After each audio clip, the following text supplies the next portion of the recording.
Welcome to the only show on television that targets a specific type of audience.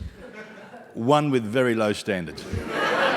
That was a joke, man. You don't mean to applaud it. Thanks. On tonight's show, we're going to be joined by our comedian Christina Van Look. She'll be out here later on. And also investigative humourist. How do you say that? Investigative? A funny guy. That makes it much easier. The funny guy, Dan Ilic, will also be on tonight's show.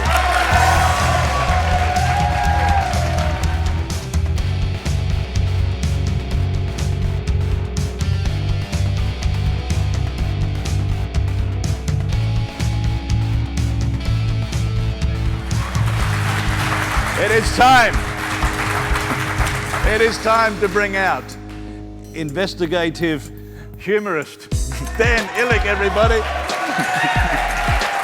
Thank you. I tell you, thank God you're here. Now I don't have to say that again. Can you say it? Investigative humourist? That's because you wrote it. Yeah. What is that? Well, you know, it comes down to people kind of ask me, oh, what do you do? And I say, well... and even when you say that, I still then say, what do you do? Well, I'm kind of like I'm a comedian and I'm also a journalist. So I call myself an investigative humourist. Yeah, because just rolls off your tongue. But then it could be your background. You're not. Your background is a bit of a mixed culture, isn't it? Yeah, I'm Lebanese, Serbian, German, Italian. That's some group. Yeah, it is. It is like the coalition of the crazy. It's pretty mental. In fact, this year I've been saying my name wrong for a very long time. I've anglicised my name. So Dan Ilic is kind of how I've been saying it. But this year I've decided to go by the way I meant to say it, Dan Ilic, because old men in the street stop me and go, "You're saying your name wrong!" And I'm like, "Don't kill me, old man." So now I've said your name wrong, and we've got to start the show all over again. Not only do I got to say investigative that thing, now I've got to say Dan Ilic. Well, I do it for my dad now because it's just one of those things. When I started my media career, I kind of was trying to be as white as possible, but now everybody's getting a lot browner. I'm trying to be as brown as possible. Yeah, I'm changing my name to Sandberg. Or Sandstein. I think that's the way to go. That'll ensure you a job in the media. I know. I just thought no one called Carlos Stefanovic would ever win a gold Logie. Yeah. But Carl Stefanovic, he can get drunk and win one. It's fantastic. Hey, we can get drunk and not win one. Hey, we're all winners. What do you guys win? You guys win something else. Is it an Astra? What's that? On this show? On cable? I don't even know where this is being shown. Oh, okay, right. I don't know. Is there like an internet award show that we could? It probably you can win a Webby. Is that what it is? Yeah. Your media career, how did that begin? Did that a high school thing? You worked in a high school newspaper or whatever they had back then? I don't know. I started the high school newspaper. Oh, did you? Yeah, I started a high school newspaper, and then kind of from there I worked at a few Olympic Games. I worked at Sydney Olympics and Salt Lake Olympics, and during as a high school newspaper journalist. Yeah. That's some school newspaper. My school sent me along to cover the event. I know. I worked at the games for NBC in Salt Lake City, and then Athens. I worked for the Australian Olympic Committee, and I was a volunteer on pool deck. So I got addicted to the big media game early on, and kind of followed the big game around the world. It's good having that lanyard, huh? The pass. You get in, mate, press. When you're 19 and don't have a job, a lanyard is like the next best thing to getting paid. Yeah, that's like an access all areas at a concert. That's right. Yeah. I started the school radio station. Myself and two other guys. Did you? Yeah, right. What was it called? The school radio station. It wasn't called much. It was this little booth, and we used to get threats every lunchtime. Did you do traffic reports? Yeah, the tuck shop's looking pretty chock-a-block. You're not going to get any frosty fruits today. That's right. That kind of business? That's it. But we didn't. No, we didn't, because we were locked in this little room, and it was just like the Italians threatened us every lunchtime to play Jump, Van Halen. So right. Van Halen, in an hour's lunch break, was on high rotation, put it that way. He's like, yeah, play Jump again or we'll kick your heads in. All right, we're playing Jump again. They're all banging on the window outside. But and that radio career that I started then ended. Oh, right. Yeah, but you've branched out and do everything. You've branched into television, radio, internet. You love the whole internet thing, don't you? I think that you love it. It's going to be big. That makes you hard. You know what I'm saying? Yeah. I've basically been following anywhere that I'll work anywhere that someone will pay me. Pretty much. Yeah, that's not bad. I work places where I don't get any money whatsoever. And how do you get a job? You got to hustle. Yeah, no, I'm not a good hustler. But now the whole internet phenomenon, and I know you've done a few of your own projects. Sure. Where you've Irrational Fear, yep. One, and you used to shoot that as well. But I read somewhere, or I might have heard you on a podcast, that you were talking about if you wanted to shoot anything nowadays, you would shoot it vertically.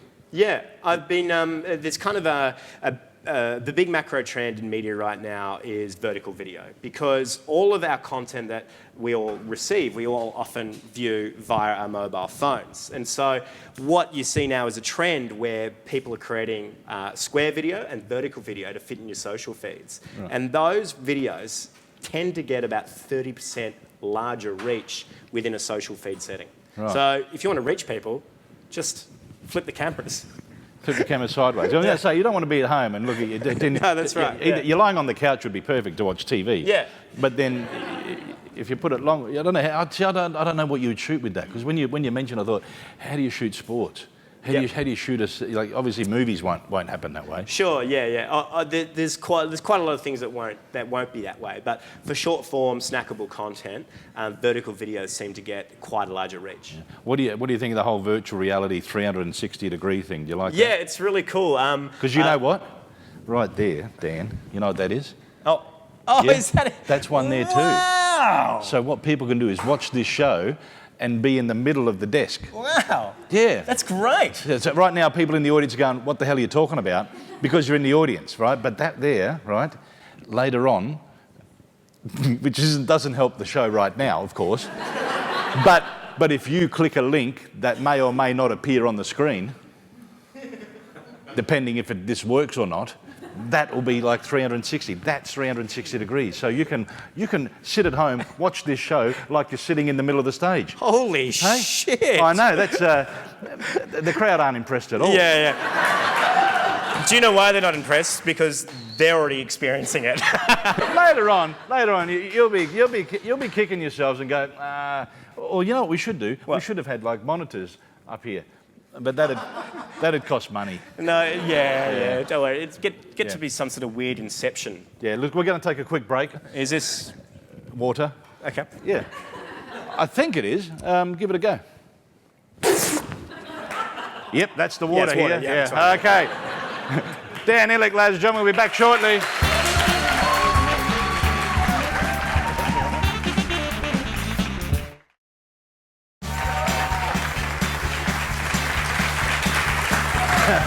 Yes, still here with Dan Ilic, and I mean still because you are still. Yeah. Now, your first TV break. Yeah. Your very first time on television. Can you remember it? Because you were what, 5? Yeah. I was on Channel 7's nationwide Romper Room. I don't know if you remember that show. I remember the show. It was because at the end, Romper Room was the one with the look through the. Yeah, Miss Helena would look through the mirror and then read out everybody's names. Yeah. And I was on Romper Room. Yeah, I distinctly remember.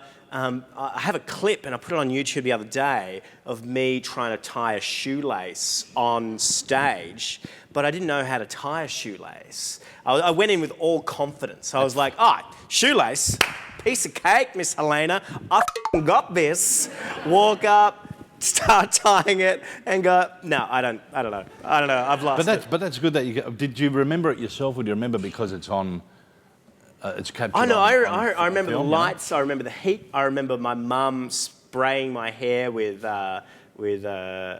hairspray, and I remember drinking milk in the studio and not drinking my milk. I remember they had the milk and I wasn't a big milk drinker, so while everybody finish their milk. I just kind of sat at the table with mine going, well, I haven't finished it. I guess I'll stay here. and after about an ad break, I was like, well, I should probably go join them now. Yeah. So, that's right. Now, you have many hidden talents. I want to hear your dog bark because I know you can do that. Okay? Right, yeah. But it's not just a normal dog bark, is it? Yeah, I've got my party trick, Darren, is being able to do the sound of a dog, not next door, but the sound of the dog 2 doors down. And it goes like this. Okay. Do we need to close our eyes and Yeah, if you close your eyes, yep. Yeah, Yep. okay.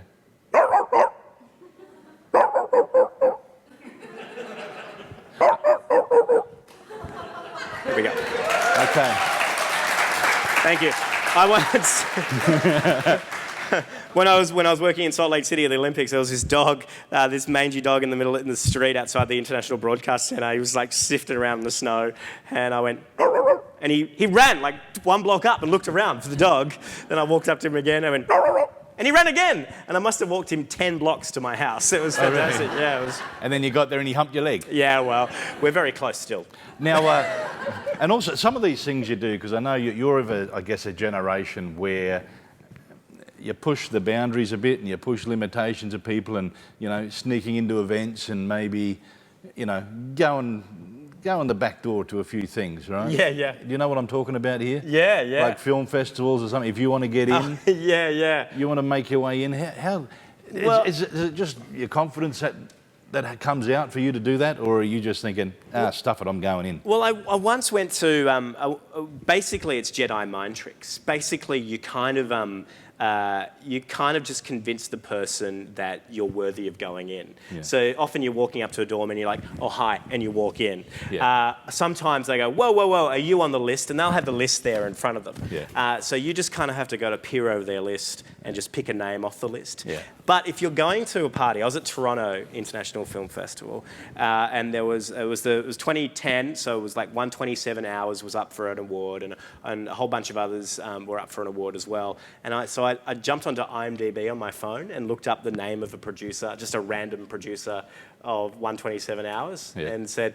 I'm Bobby Smith. And the lady went, oh, hi, Bobby. So great to see you again. Come on in. I was like, this is too easy. So you got a twin too. You've also nailed the look. Yeah. Usually when I'm in America, I can get in as John Lovitz. So yeah.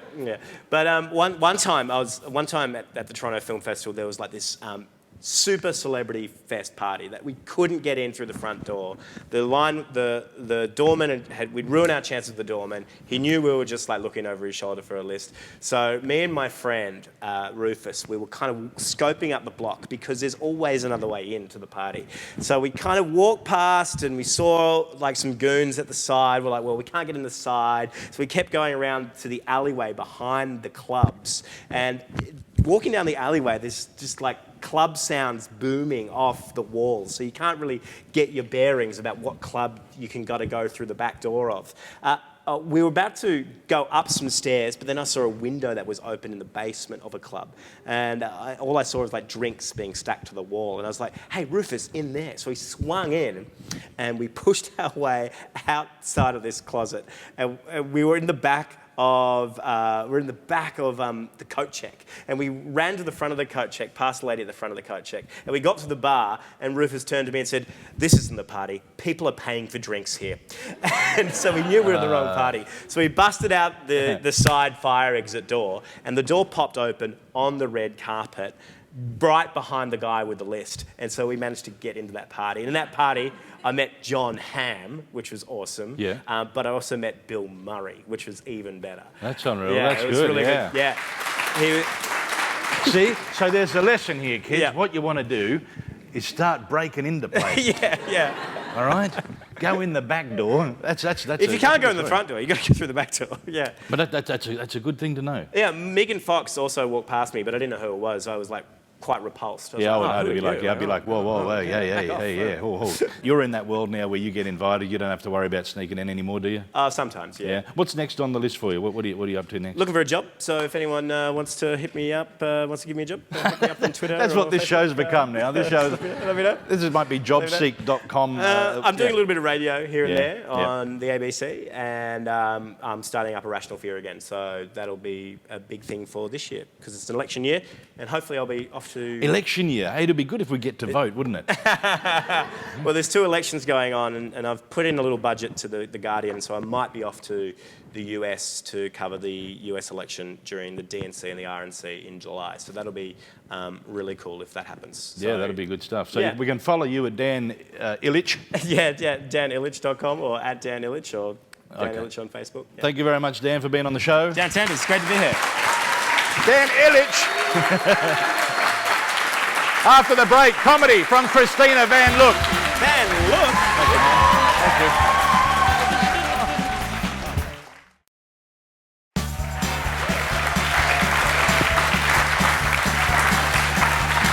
Welcome back to the show. Just to explain some of that 360 degrees. This is what it looks like. That's the really cheap version of it, okay? You're welcome. It is time to now inject a little bit of comedy into the show. Please put your hands together. Christina Van Look, everybody.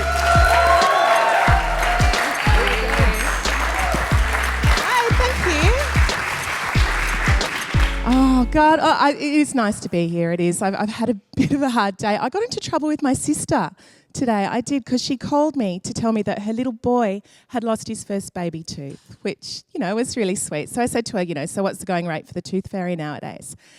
And she goes, oh, we don't do the tooth fairy at our family because we don't believe in lying to our children. Shit, I lie to my kids all the time. I'll tell them, now go and see if the Easter Bunny's left you some eggs and look out the window for Santa and say goodnight to your father. So I have been busy. I've been helping my dad to organise my mum's funeral. And now she's fine. Oh, she's fine. Dad just needed some cheering up. And he actually wants to have her buried at sea. Yeah, because it's really cheap, and she's always wanted to go on a cruise. I'm like, Dad, I'm sure she wants to be cremated, and he's like, don't be ridiculous. Witches don't burn.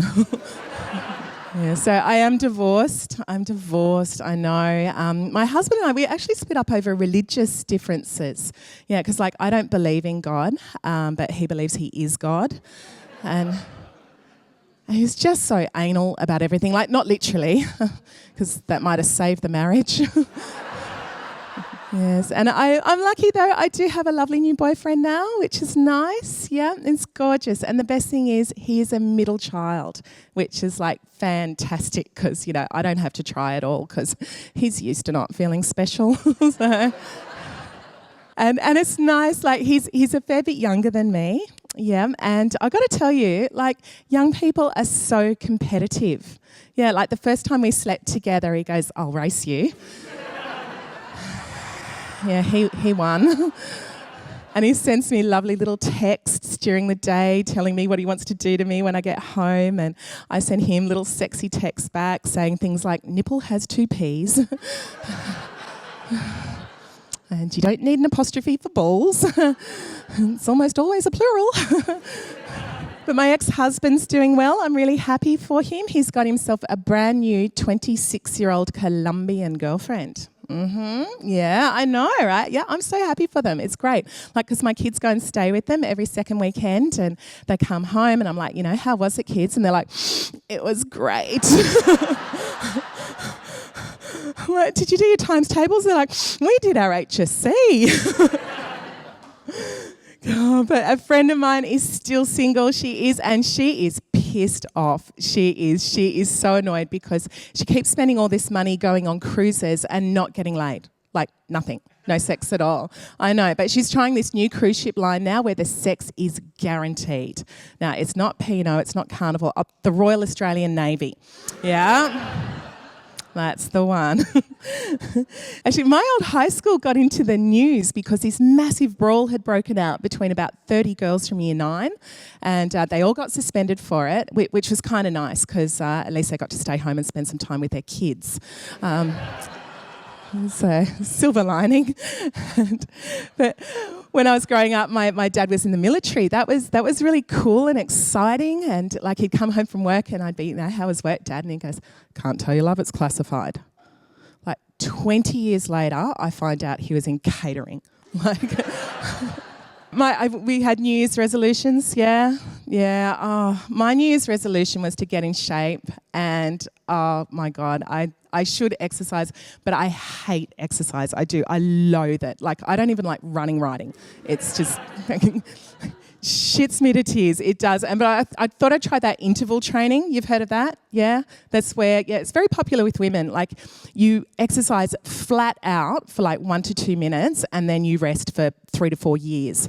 Or until you're single again. So, but I don't know, I should exercise because it's like horrible what happens to your metabolism once you hit your 40s. Like, it sucks. It really, really does. Like, people have this perception that women in their 40s have this insatiable sexual appetite. Okay, it's not that at all. We're just trying to burn calories. Like, guys, if you are ever in bed with a woman in her 40s and she's yelling out, don't stop, okay, it's not because you're amazing, all right? It's because she's only burned through half a Tim Tam. That's... But I did go to the sex shop. I went to the sex shop and oh my God, I must tell you, the technology is incredible. It is incredible. Like, they now have a Wi-Fi remote control vibrator. Yeah. So the woman has a vibrator and the man, he can log in over the internet. He can control the speed, the pulse, everything. It's amazing. Okay? This means a man can be anywhere in the world and still disappoint women. Thank you so much, guys.